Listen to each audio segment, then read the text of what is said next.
Please stand clear of the doors. Por favor, manténganse alejado de las puertas. Please board quickly and safely. Our monorail will be departing momentarily. Thank you.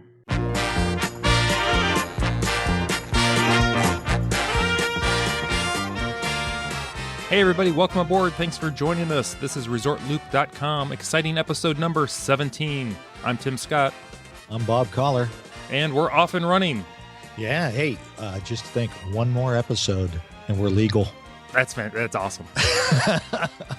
We still got a few more to go before we can start drinking, but that's it. One more we're legal, so that's pretty cool. Although, speaking of drinking, let's send another thanks out to our friends over at the Diz After Dark. Absolutely. That was a lot of fun with those guys. I had a great time. That was good. Thank you very much, guys, for having us on and for being on our show as well. Right, exactly. So, yeah, listen to those guys. Diz After Dark podcast. Be careful how you search for that. Yes, DIS After Dark. Yeah. Patty started to look it up, and she found some other websites. So. Oh. So, I got a shout out. Can I throw out a shout out, Tim? Send it out. All right. This is from our buddy over at 1 Minute Disney Dreams. He posts those on YouTube. They're a lot of fun. Check those out. He says, so going back to the bucket list, one of our previous episodes, the bucket list, and the visiting 6 parks in one day, which was your bucket list. Yes. He says, a friend of mine has done this on more than one occasion. Get out. I know. That is so awesome. Oh, I'm so jealous. He says, my friend actually lives 30 minutes from the parks in California and often does this. He actually buys the USA Today and takes a picture of himself on all the rides in Orlando, then flies to California and does the same.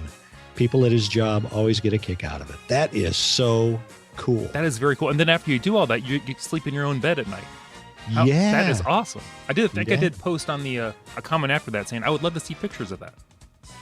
Oh, absolutely. That would be very cool if we could get some pictures, put that up on our Facebook page. That'd be very cool. Yeah, so if somebody out there could send us a couple, that'd be fantastic. I'd like to see them. Yeah. I didn't even think about that, but that would be very doable for folks that live around the California Disneyland park. Oh, yeah. If they're visiting Orlando, it wouldn't be very difficult at all for them to do that. So that's pretty cool. Yeah, it seemed way more exotic when I was sitting here in Ohio thinking about it. Well, yeah, for us, it's a big deal. Yeah, absolutely. Yeah. Oh, my goodness. That's very cool. Excellent. So you got one, right? I've got one quickie off the Facebook. Huh? We have Craig Lucas, who's a friend with Paul Boniface, he's from Diz After Dark. Yeah. So that's fantastic. But he just said he was listening, he said, just listening, and he found it to be a stunning show. So thank you, Craig. That's awesome. Thank you for the feedback. Yeah, absolutely. We appreciate that. Thanks so much. That's very cool. Please send us your notes, your info to ResortLoop.com or the Facebook /ResortLoop. You can find me at ResortLoop Bob on the Twitter, and you are where, Tim? I'm strangely enough ResortLoop Tim. Yeah, and we had the guys at Diz After Dark a little confused because they thought we were brothers. We were somehow related because our names are Resort Loop at first. That's weird. It was illegal. It was in the legal channels for a while. Oh, can I just make a quick note about the Twitter? Yes, please. We also have an account out there that I set up called Resort Loop Podcast that people are friending up, which is following. That's fine. I'm going to have to start updating that. Just so you know, because I just reserved that so nobody else would actually claim it. We weren't promoting it, but people are finding it, so that's wonderful. I'm glad people are seeking us out. Yeah. So we'll just have to start cross-promoting there and cross-posting. So thank you for looking us up. Yeah, thank you, everybody. So today, Tim, I thought we could. Do you remember our buddy from the University of Wisconsin, Scott? Yes, we said he had a drinking game when he when he listens to the show. That's right. Well, he was going to Walt Disney World. He had a few questions for us. That was on an earlier podcast, and we shot him back. Our best information at the time. Well, yes. Scott was kind enough to do a trip report for us. Oh, I love trip reports. Yes, I love them. We would love to hear from other people some trip reports, but I thought we'd take this show and we'd kind of go over Scott's trip report. He's given us the most recent information. He was just there over spring break a week ago. So I love it. Let's do it. Let's do it. Scott says, hey, guys, just got back from my trip to Walt Disney World. Sad to be back at school, but that's life, I guess. Yeah. Well, we know all of it. Just wait, Scott. Wait until you got to get a job. Oh, that's right. Reality sets in. He said, but the trip was pretty awesome. We went to all 4 parks and had a blast with my 5-year-old niece, who was finally tall enough to ride all of the rides. She loved all the bigger ones that she did ride. He says he enjoyed all of the classics himself, except for Space Mountain. Oh. He says it seems to be getting more shaky as the years go on, but that's just what rides do. I know the last time we went down, we got pretty beat up on Space Mountain. Really? I haven't ridden it for a few trips now, but yeah. So maybe the bolts need tightened. Something, yeah. It's not, and maybe it's just because I'm old and it hurts me more. We're more creaky now than we were before. Absolutely, yeah, right. So, yeah, I understand that. He goes on to say the parks were crowded and lines were getting pretty long, but that's normal this time of year. And I got to say this, and I wish I would have had the opportunity to take a picture, but it's 70 miles an hour down a Georgia highway. It's a little tough to do. Right. If you listen to our last show, you heard I was in Georgia visiting family, but I got to tell you, I have never, in all the years I've driven to Walt Disney World, I've never seen this. They actually had signs along the side of the road, the flashing highway signs that said, caution, spring break traffic ahead. Wow. And there were spots where we were bumper to bumper, barely crawling, and there was nothing. It wasn't like there was an accident. Mm-hmm. There was no construction, nothing like that. It was insane, wow, the amount of people going down I-75. So I've never run into that before. So I understand what he's talking about. It was crazy. You know what? That doesn't surprise me because I was following Twitter last week, and I guess the Magic Kingdom closed a couple days because of capacity. Wow. So I guess it was, super crowded. That would be difficult to handle. I know you're not even going like in the July 4th or Christmas, and right. Spring break's huge too. But yeah, right. So he goes on to say, what I was writing about is the condition of Splash Mountain. Uh-oh. Ooh. A little pregnant pause there. I'm sure you'll feel that. He says, let me tell you, it looks great. He said the way that they spruced up the ride was pretty awesome. It seems a lot brighter than he remembered, and this is all in caps, all the animatronics worked. Get out. I know. That's awesome. I remember, the last time we were down, especially once you got down into the cave where the turtles were sitting there with the water splashing up. Half of that stuff wasn't working. It was sad. Oh, my goodness. Maybe they can send them over to Expedition Everest now. Oh. Oh, I'm sorry. I digress. We already take a lot of heat from Safari Mike, and we really got to get him on the show. I know. We'll set that up. Yeah. Anyway, I remember the last time there, some were not even working properly. I remember that as well. He said this time it was great. He also enjoyed the new test track. Cool. He said he likes it better than the old one. But of course, it's Disney, and this has to happen somewhere along the line. It broke down while he was on it. So, isn't that always the way? The one ride you definitely want to ride, and it breaks down. He says, but I think my favorite story from the trip is that this is cool, that he got to ride the Tower of Terror with his family all by themselves. Oh, like in the whole elevator car? In the whole elevator. Oh, that is cool. It was his mom, his sister, 2 friends, and himself got in an elevator all by themselves. He said it made it a little creepier and a lot more fun. So that would be cool. You have to buy the picture at that point too. Oh yeah, that's cool. Yeah, awesome. that would be a little bit nerve-wracking. Yeah. So he wanted to kind of get our take on what we think of Splash Mountain being down for 3 months, and do we think that that's a lot of rehab, and the fact that it was down, what the time of year that it was down, and whether that was a good idea. What do you think? I think you have to go down for however long it takes to get the ride back up to 100%. Yeah, I agree. And that was one that really needed it. Disney, as you know, tries they try to rehab at the least crowded times of the year. Now there was that time where they were doing Haunted Mansion, but I think that was just they had no choice. They had to take it down during the summer. Otherwise, right. they wouldn't have had the time to get it back up and running. Right, yes. You got to take as long as it takes to get things fixed the right way, or else it's just going to snowball and get worse and worse, Right, absolutely. So then he says he started to talk to us a little bit about the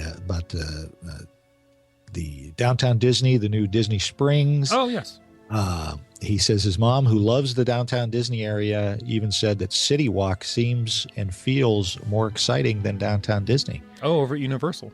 Yeah, and we did talk about that in a past podcast. Mm-hmm. And he says that he thinks that it needs modernized as well. So then he throws out, and can I just let Scott, you want to check that spell check on your iPhone? Because he says, and I also can answer your questions about the Jack Sparrow thong. Oh, EHS. I think he meant thing. Hey, we're not here to judge. I don't know where he was looking on Jack Sparrow. That's a whole different ride. Well, he's in that one barrel. I don't know what he's wearing in that barrel on the ride.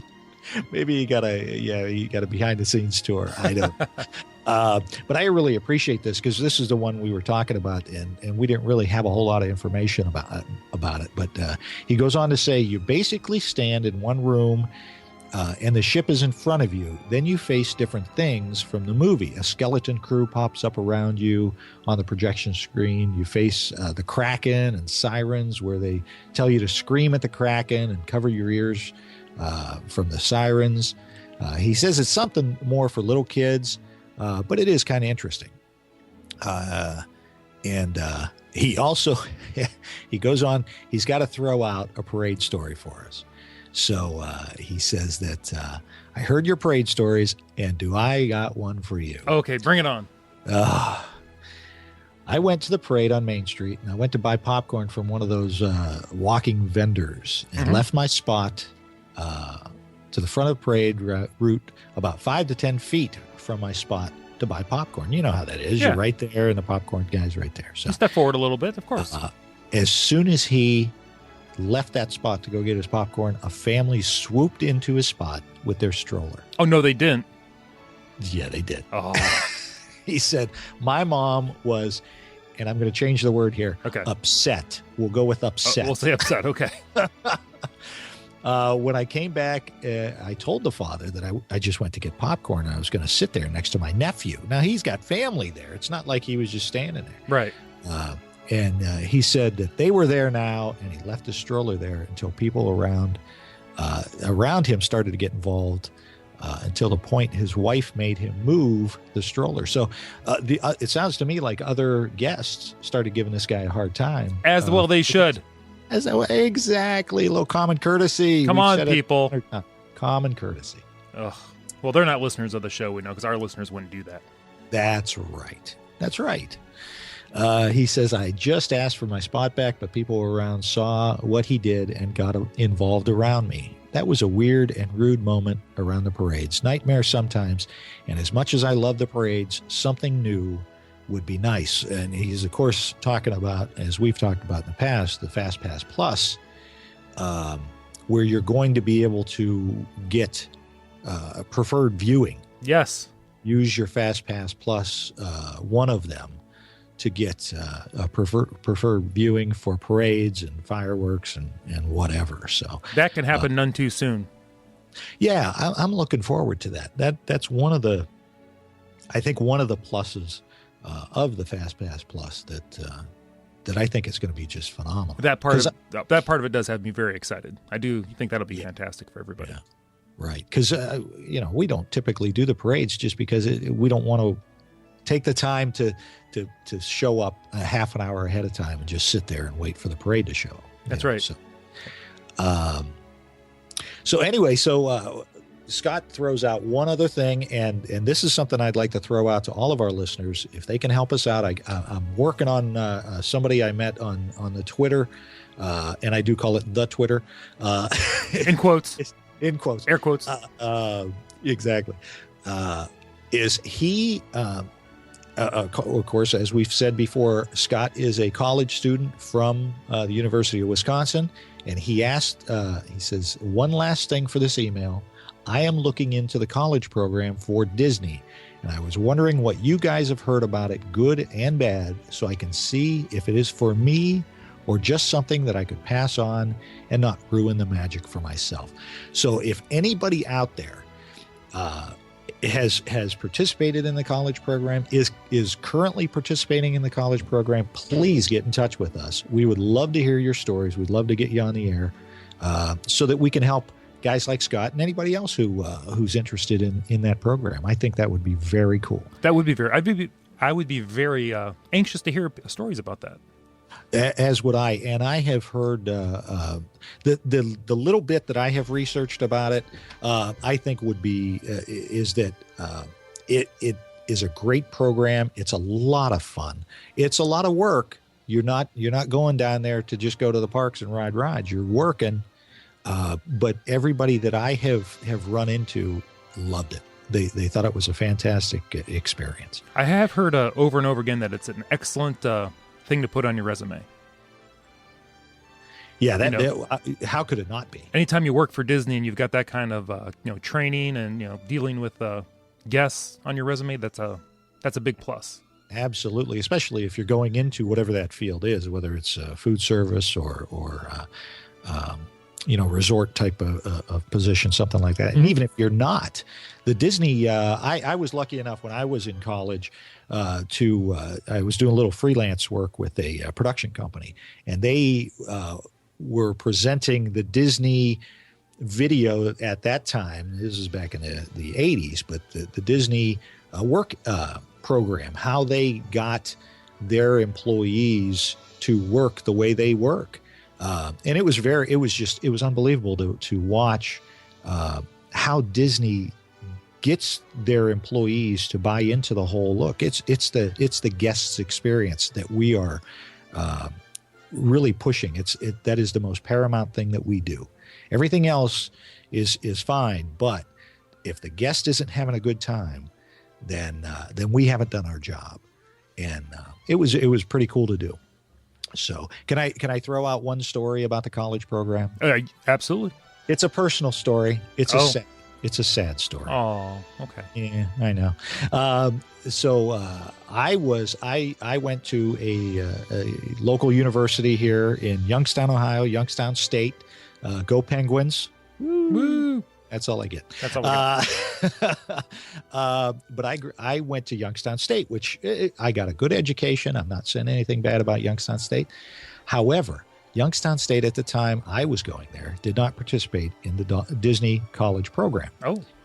Kent State University, the famous Kent State University, I know Kent State. Yeah. Yes, they were participating in the program. So a buddy of mine and I found out that Kent State, Disney was going to be at Kent State, and they were looking for people for the college program. I went to Kent State. I drove over there, and I sat and I waited. And, it was like a 2 or 3 hour day waiting to get interviewed. I sit down in the interview and I give them all the paperwork that I've already filled out. And they look at it and they said, "Huh, you go to Youngstown State?" I said, "Yes, I do." They said, "Yeah, they don't participate in our program. We can't help you." Oh. I said, "You know what? I don't care. I don't need college credit. I don't want any college credit. Just let me, come down and work for you." Sure. No. Oh. Wah, wah, wah. Wah, wah, wah. And here's the real twist of the knife is about 2 years after I graduated, Youngstown State started to get involved in the Disney college program. So I missed out by 2 years. That's always the way. Isn't that the way? Oh my goodness. So I wish I would have. I'm like Scott. I really wanted to participate in that program. So if anybody out there has, please let us know. Yes, we'll do a show on it, and hopefully Scott will hear it. That'll be fantastic. Absolutely. I love it. And you were at Kent State and you didn't come and say hi to me. No. Yes, well, you are. I was afraid I was going to get beat up. I didn't want to come in that big gang you had. Oh, that's true. Jeez, oh man, you guys look tough. You all had those leather jackets on. It was, I don't know, it's very intimidating. Well, we were performing West Side Story, so we really didn't have anything to worry about. Anyway. Now, me, I'm dressed like Don Johnson. I got the jacket on. Oh, come on. Come on. Anyway, well, that's, we appreciate Scott. Thank you so much for that trip report. That was awesome. Thank you very much. Yeah. If anybody else has some trip reports out there, please, drop us a line on many of the many ways that you can get a hold of us. That's right. Facebook, the Twitter, as Bob would say, the website, ResortLoop.com. Reach out to us. We want to hear it. It's fantastic. Yeah, absolutely. I mean, and we've talked about this, Tim. I kind of wrote down some real quick facts here about Walt Disney World. Now, this is just Walt Disney World. Listen to our previous episode 15 or 16, where we talk with the guys from This After Dark about Disneyland Paris, and then listen to episode 15, which is where we talk about your Disney cruise. Disney is so huge that we can't cover it all. We want to hear from you so that we can pass along your tips and tricks and information, because just Walt Disney World alone has 33 resorts on property, over 139 restaurants, over 132 attractions. We already know there's 4 parks on 43 square miles. There are over 30,000 rooms just on Walt Disney World property. So, the more information we can get from you guys, the more we can pass it on to everybody else. Absolutely. And that's what it's all about. That's exactly. We're reaching out. We want to share all the information, have a good time doing it. Yeah. That's what we've always tried to do before, like you said, before they shoved a microphone in our faces. So. That's right. Forcibly, you will now do a podcast. Work harder. Yes, sir. Real quick before we wrap this up, I do have a sweepstakes for us. All right. This is this one's a tough one, and it's not for me. This is the triathlon tryouts. This is actually from Disney at disney.go.com. It is you make a video for your chance to join the team. You could be a triathlete in this year's triathlon. Make a tryout video using 3 of the categories below. And the categories are your best sports trick, your super abilities, your pumped up pep talk, your unique moves, or your fuel up foods. Oh. This thing is only open until April 14th. So the prizes for this, so you gotta get in on this pretty quick. So April 15th is the deadline, and it is a 3-day, 2-night trip to Los Angeles. Oh, to participate in the 2 days of filming of the on-air triathlon campaign between May and June of this year. So they're going to. Let's see. I'm trying to see what else they got here. Well, look it up online. It'll be on our website. It's not real clear as to all the other stuff you win, but the official rules are there. Many will end, few will win, they say. And unfortunately, again, this is limited to the 50 United States and the District of Columbia, between the ages of 8 and 17 years old. So get on that. Maybe you'll win a free trip to Los Angeles to be in this triathlon video that they're putting out. Wow, nothing wrong with that. Yeah, kind of cool. Excellent. So, and that's all I got. That'll be on our Facebook page and our website. So excellent, great. Well, that's all I got, my friend. Well, I think we should wrap up this episode. We've had a couple long ones. Let's get back to a usable length. Some sanity. I hope everybody liked the longer episodes. Let us know. I know we had some feedback saying you'd like a longer show, but some days we just don't have the energy. We're just not that interesting. I had to carve up just to do this. So anyway, thanks for joining us, everybody. You can join me on Twitter. I'm Resort Loop Tim. You can join us at the website, ResortLoop.com. I'm Resort Loop Bob, and you can find us also on Facebook /Resort Loop. So send us some info. Sounds great. Well, that's it for the show. We'll talk to you later, everybody. See you, everybody. I don't even remember how I used to end the show now. I have no idea what I used to say. I have to go back and see what I had to say. What did I say? And then you would say your thing. I have no idea. That was pretty good, too.